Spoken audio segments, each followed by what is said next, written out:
Bonjour tout le monde, bienvenue, j'espère que ça va bien.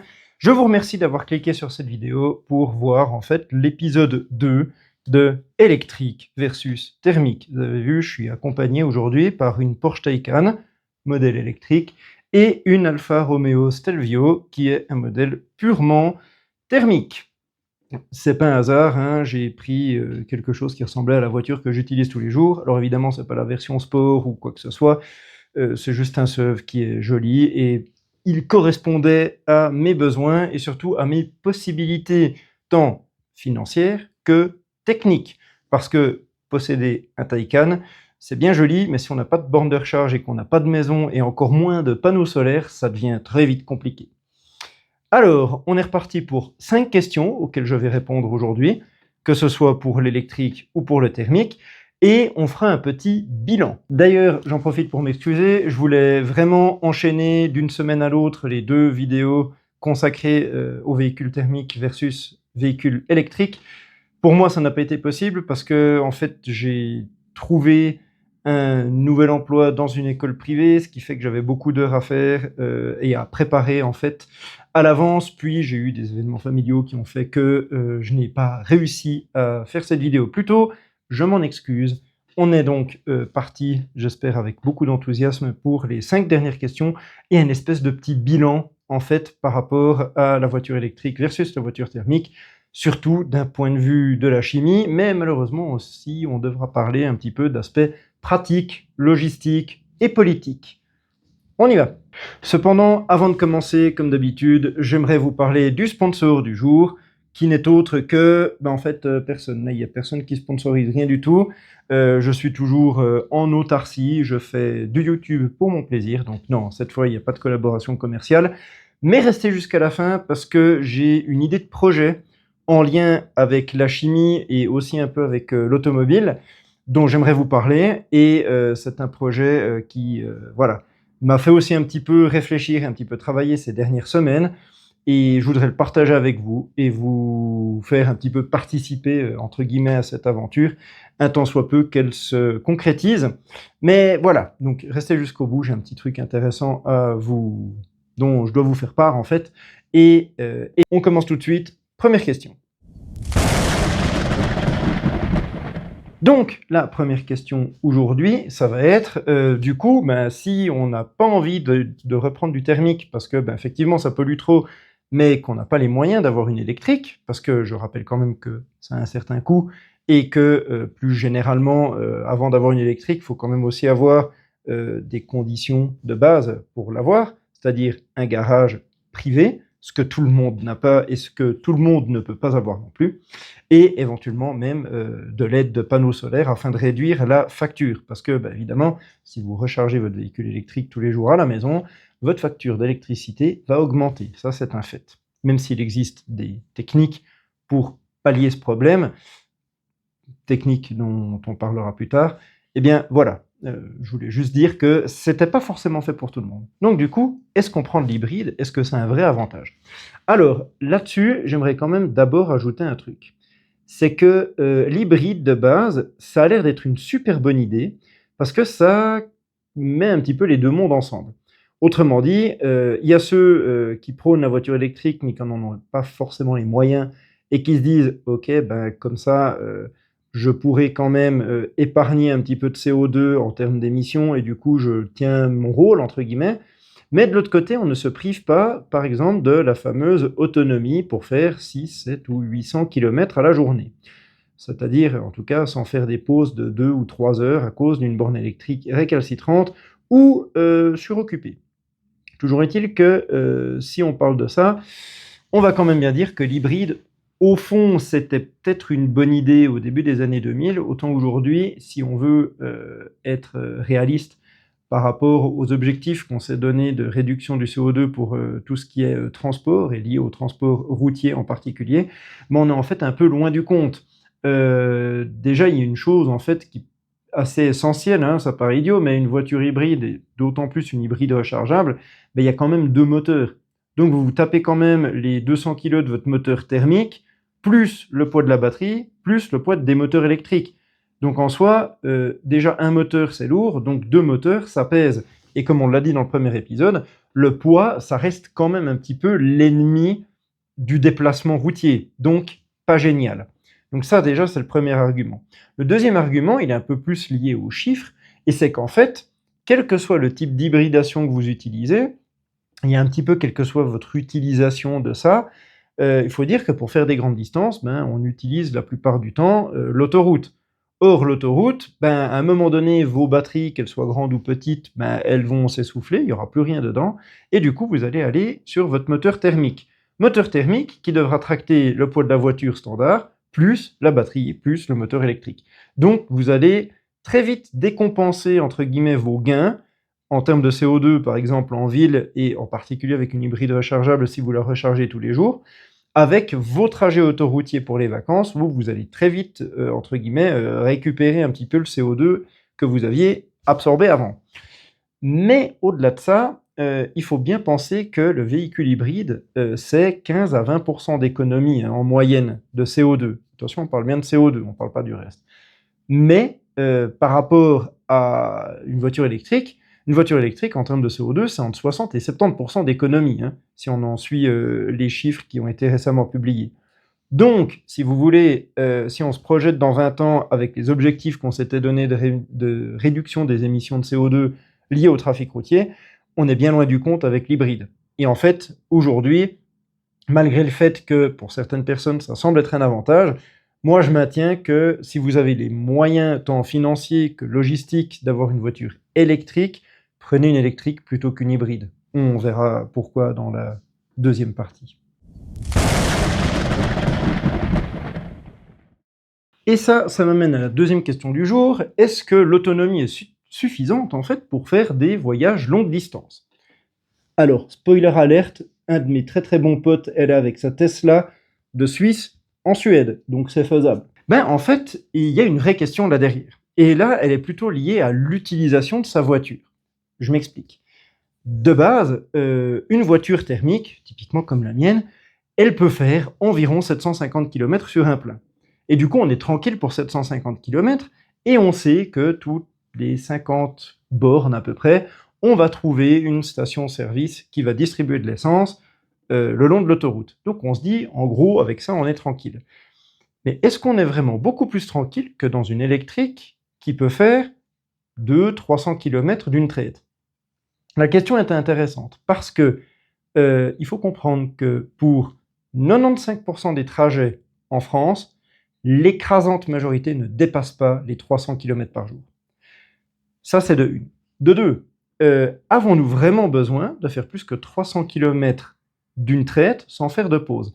Et là, c'est vraiment lié à l'utilisation de la voiture. Je veux dire, il y a des gens, comme moi, les 300 km, c'est plus d'autonomie que ma propre vessie. En vrai, blague à part, ce que ça signifie, c'est que de toute façon, une pause, on va devoir la faire. Donc que ce soit pour mettre de l'essence dans celle-ci ou pour la recharger celle-là, voilà, c'est sûr, une voiture électrique, elle va demander beaucoup plus de temps pour être rechargée, ne serait-ce que de 20 à 80%. On sait qu'en moyenne, on est aux alentours de 25 minutes.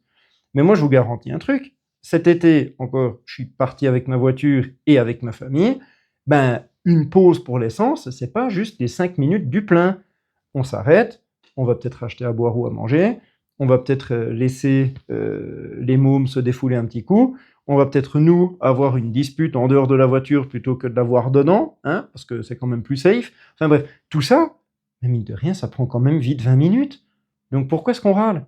C'est un peu ça la vraie question.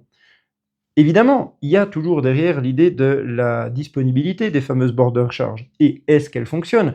Mais ça, c'est encore un autre détail. Toujours est-il qu'en vrai, pour faire des longues distances avec une électrique, ça prend seulement plus de temps.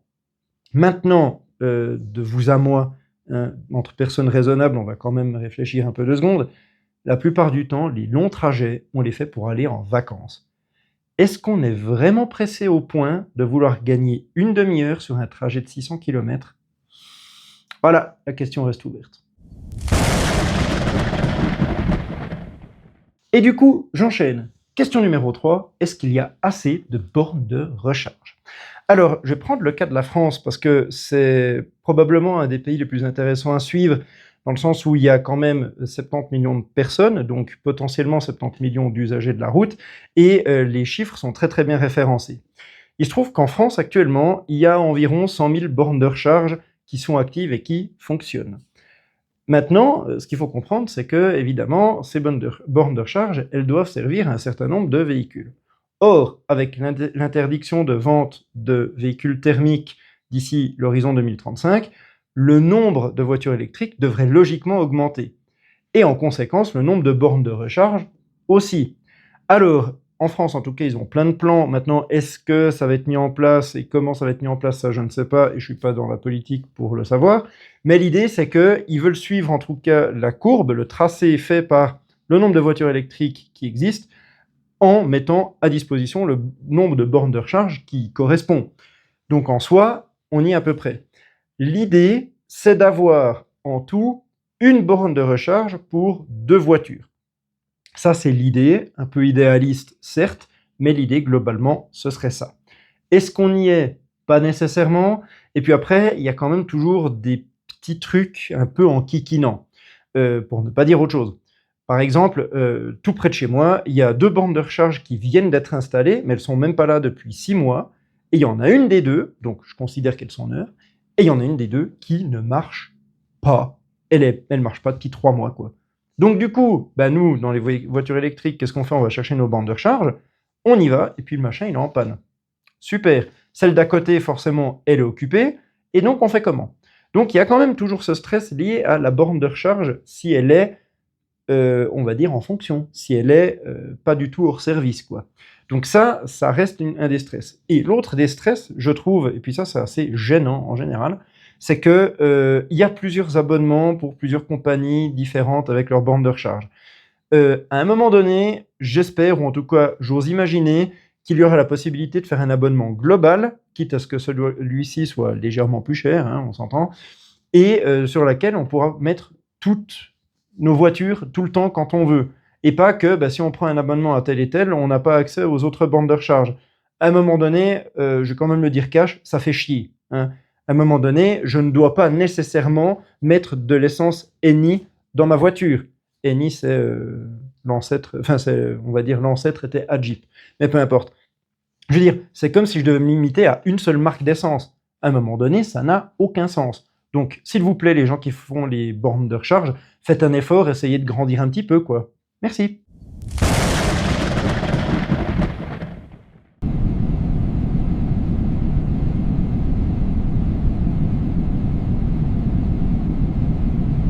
Bien, maintenant qu'on a parlé des bornes de recharge, on va passer à la question numéro 4. Du coup, c'est vrai que si on veut remplacer tous les véhicules d'un pays par des véhicules électriques, à un moment donné, est-ce qu'on ne va pas se retrouver à court d'énergie? C'est-à-dire que forcément, s'il y a des millions de véhicules qui roulent actuellement avec de l'essence et qu'on veut les remplacer par de l'électrique, il faut pouvoir la fournir, cette énergie électrique. Alors là, de nouveau, on se rassure, on est encore très très loin de la banqueroute énergétique. Je m'explique. On ne va pas être obligé de mettre des millions d'éoliennes ou de construire encore 50 centrales nucléaires. De toute façon, nous n'arriverons pas à temps. Mais au-delà de ça, il faut comprendre que même si on remplaçait tous les véhicules qui existaient en France, c'est-à-dire environ 12 millions de véhicules thermiques encore aujourd'hui, par des véhicules électriques, la demande annuelle, ce serait d'environ 30 TWh. Ce qu'il faut comprendre, c'est que cette énergie-là, 30 TWh, ça correspond à 5-6% de ce que la France produit annuellement. Donc ça va, on est encore loin du compte en termes de problèmes. Et puis, je tiens à ajouter là-dessus qu'il y a aussi beaucoup de projets, il y a des startups, entre autres, qui travaillent sur des trucs hyper intéressants. Par exemple, il faudrait proposer aux stations-service, donc qui proposent de l'essence, de couvrir tout leur toit avec des panneaux solaires. Ceux-ci seraient évidemment branchés sur des méga batteries qui pourraient servir elles-mêmes de stock d'énergie pour faire du refuel aux voitures électriques. Ça aurait énormément de sens. De toute façon, à partir de la moitié de la France, on va dire, ou même des 2/3 du bas de la France, on parle d'un pays qui est quand même extrêmement ensoleillé. Donc il n'y aurait aucun problème à mettre des panneaux solaires et à transférer cette énergie solaire en électricité et à le conserver dans des batteries. Donc même ma question, c'est qu'est-ce qu'on attend? Autre chose, il faut quand même bien se mettre dans l'esprit, hein, dans la tête, que on va développer d'autres manières de produire notre électricité au cours des prochaines décennies. Je veux dire, évidemment, il n'y aura pas que la voiture électrique qui va avoir son importance là-dedans.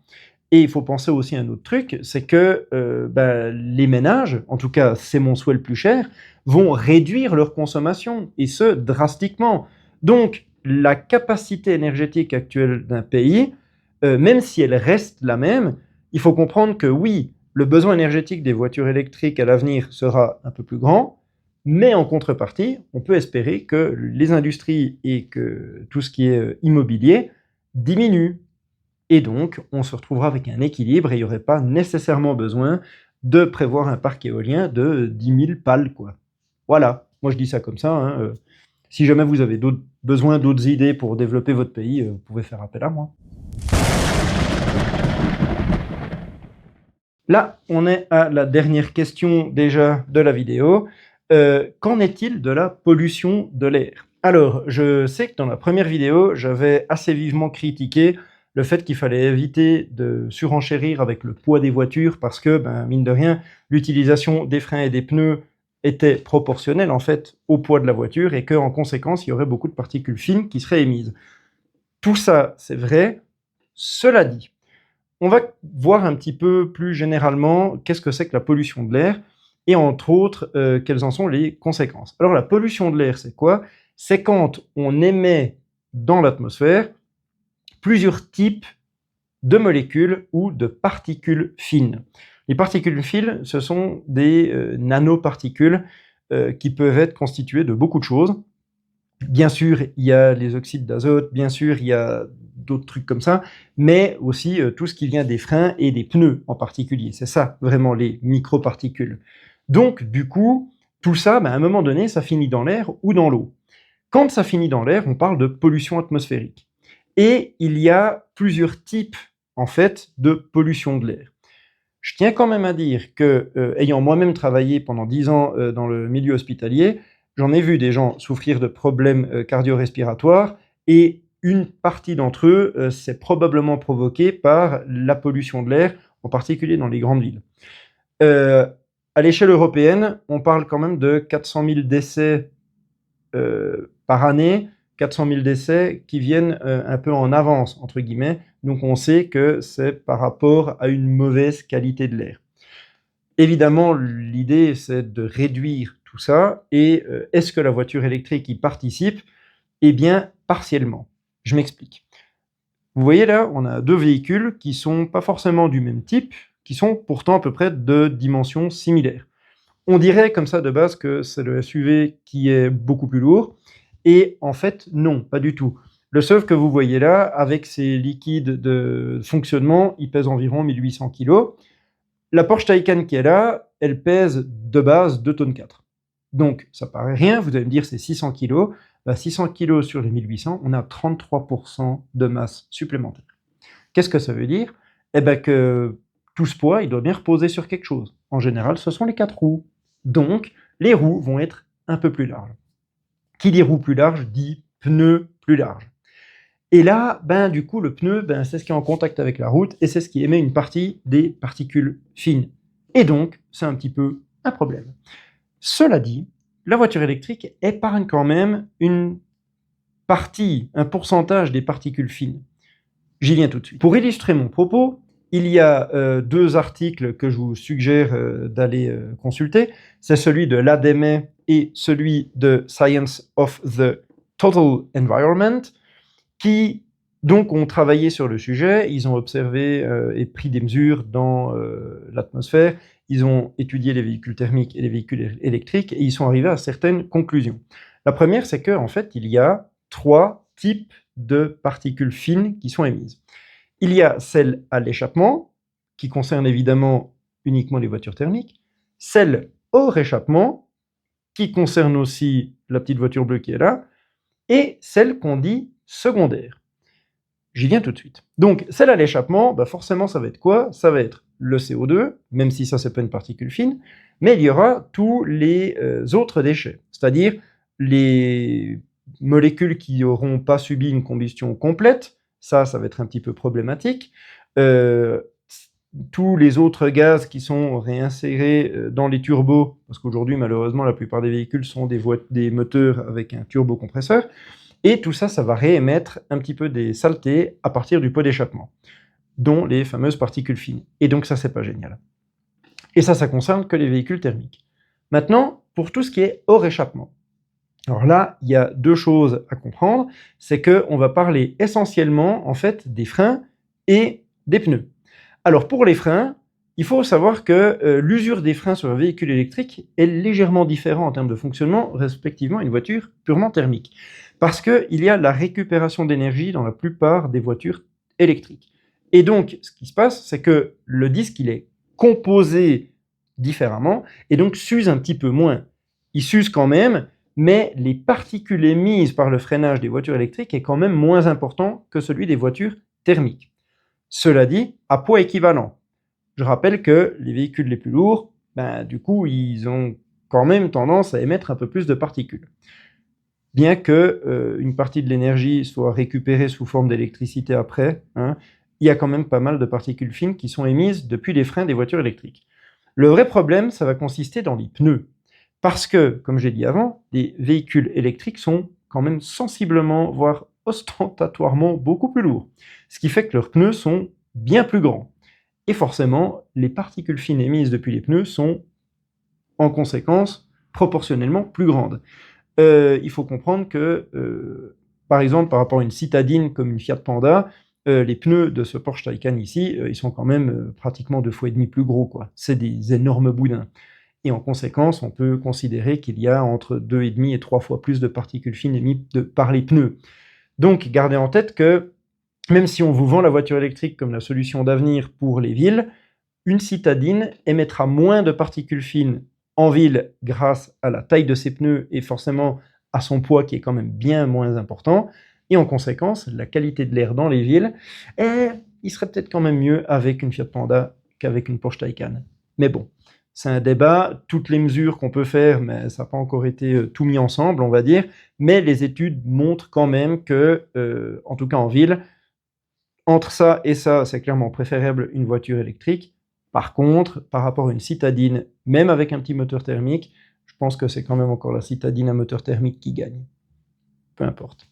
Toujours est-il que je vous ai fait part un petit peu de ce que je savais jusqu'à maintenant par rapport à ces deux types de véhicules.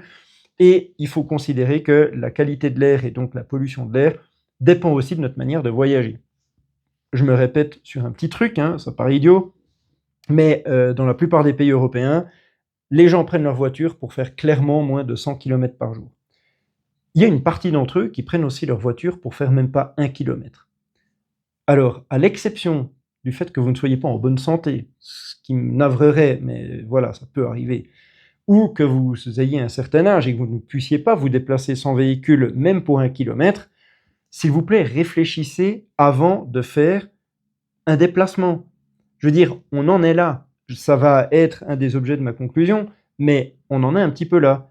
Est-ce que j'ai vraiment besoin de prendre ma voiture aujourd'hui pour faire 1,5 km? Est-ce que j'aurais pas meilleur temps de faire ça à pied, même s'il ne fait pas trop beau, ou même en vélo? Ça me permettrait de me dépenser physiquement et ça m'éviterait de dépenser un CO2 qui n'est peut-être pas forcément nécessaire. Bien, voilà notre aventure électrique versus thermique qui touche à sa fin. Et avant même de vous faire une conclusion plutôt basée sur la chimie, sachant que de toute façon, je vais bientôt faire un épisode sur la batterie électrique, en fait, des véhicules électriques, comment ça marche, quelle a été l'histoire de la batterie, en fait, de où on en est arrivé. Je vais plutôt parler un petit peu d'un point de vue philosophique, en fait, de pourquoi et comment mieux gérer cet aspect-là. Que choisir, en fait, entre électrique et thermique? Finalement, c'est un petit peu l'objectif de cette vidéo. Alors, tout d'abord, je tiens à dire, j'ai lu des commentaires par rapport au fait que j'avais une voiture qui buvait énormément. Et je vais tout de suite mettre ça au clair avec vous. Oui, j'ai une Alfa Romeo Stelvio, et c'est ce qui correspondait à mes besoins à l'époque où je l'ai acheté. Pourquoi? Je vais vous faire part de ma réflexion. Au début, on était hyper intéressé par une hybride, voire même une hybride rechargeable. Problème, on est locataire, comme énormément de gens dans le pays où je vis, Et du coup, on n'avait pas du tout d'accès à un garage avec une prise. Et il faut comprendre que même un véhicule hybride rechargeable, ben, il faut avoir une prise. Il faut avoir une prise secteur. Et nous, on n'avait rien à l'extérieur, on n'avait même pas notre propre parking. Donc du coup, cela étant dit, d'un point de vue logistique, on est obligé de choisir entre diesel ou essence.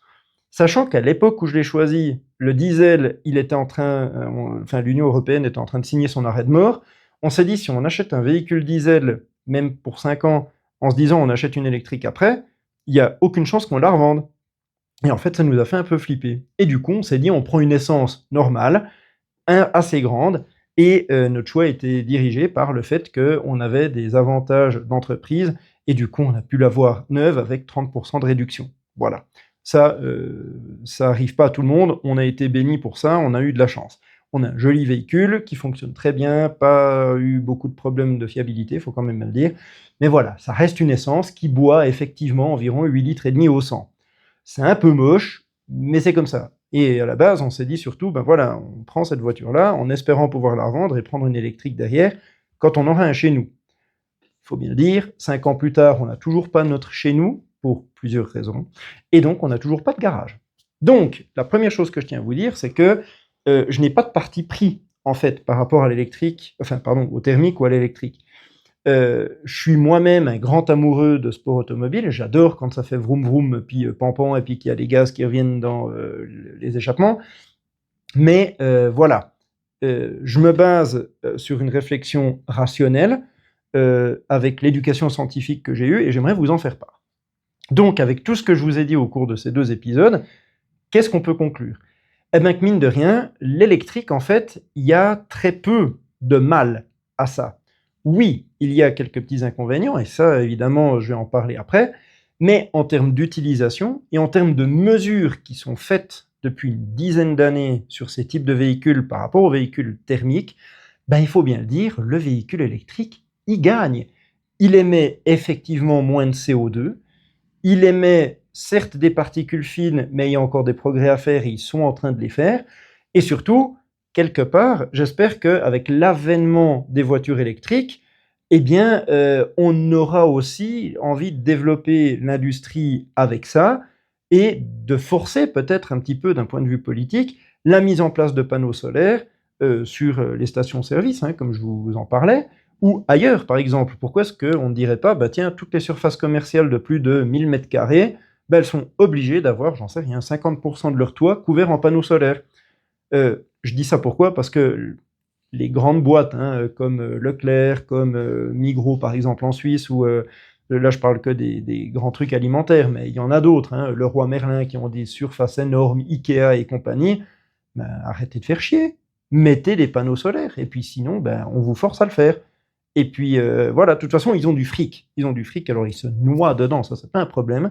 Donc faites un effort. Proposez ça, quitte à vendre votre électricité après à ceux qui viennent avec des véhicules thermiques. Vous voyez un peu ce que je veux dire. Donc bon, on est dans une phase, en fait, de notre civilisation, on essaie de chercher et de trouver des solutions pour lutter contre le CO2. Et comme je vous l'ai dit, moi je suis un grand amateur de sport mécanique et j'aime bien, en fait, quand ça vit, quand ça bouge. Mais le fait est que, d'un point de vue des chiffres, mais vraiment juste des chiffres, l'électrique est meilleur à pratiquement tout point de vue. Je vais quand même aborder maintenant les inconvénients de l'électrique, parce qu'il faut être honnête, il n'y a pas que des avantages.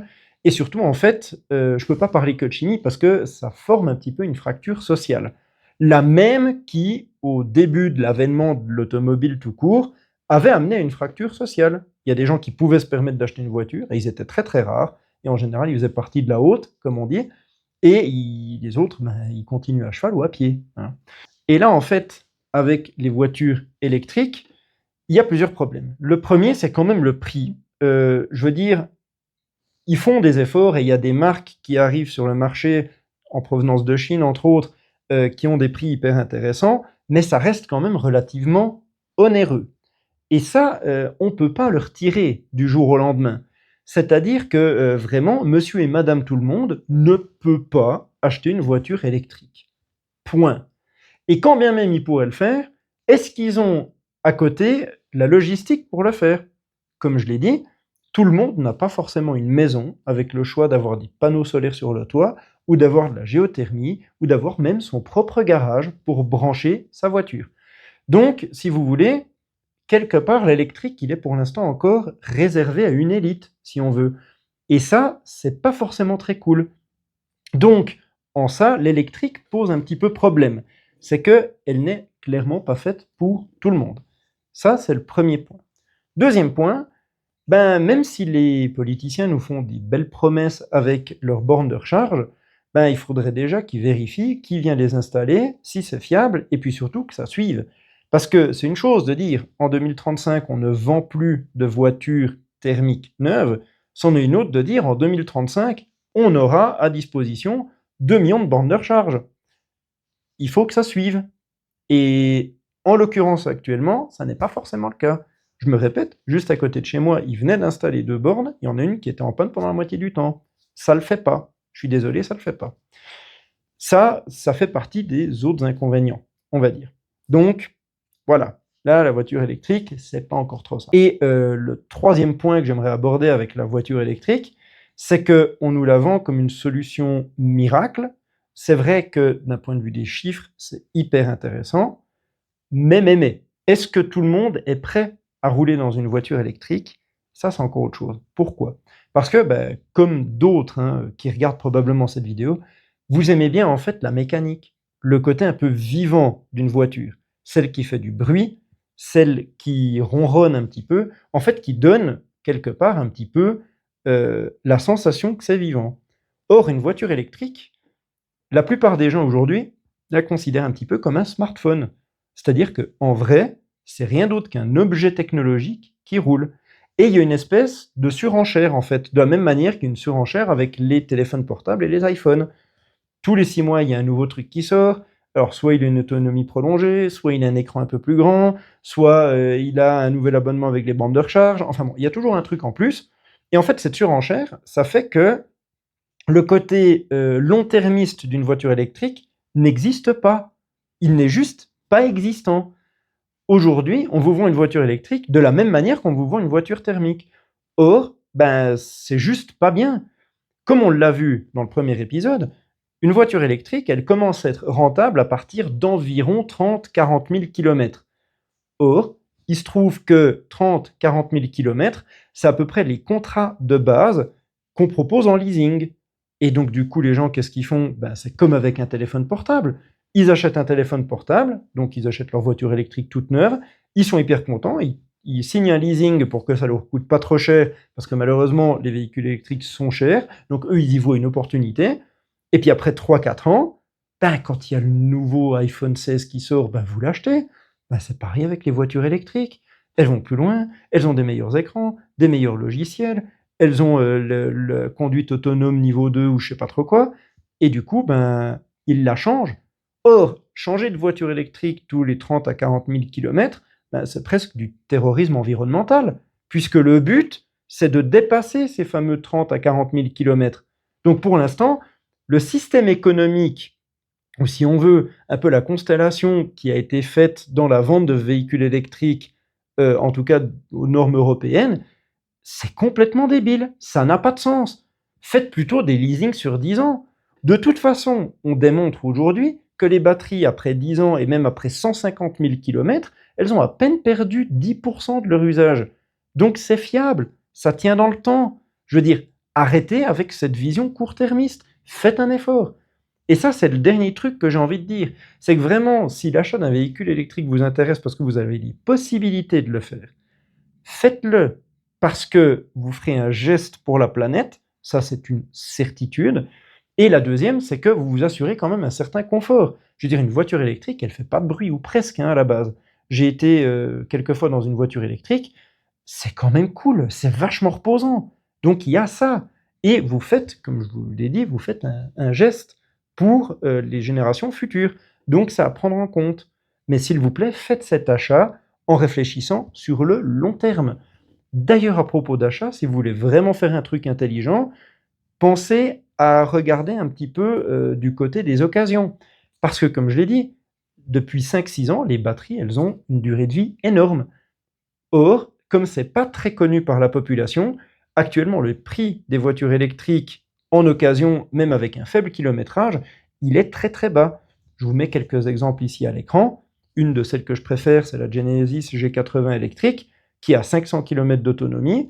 Il y a des modèles qui n'ont même pas 10 000 km, mais parce qu'ils ont 3 ans, ils sont vendus même pas à moitié prix.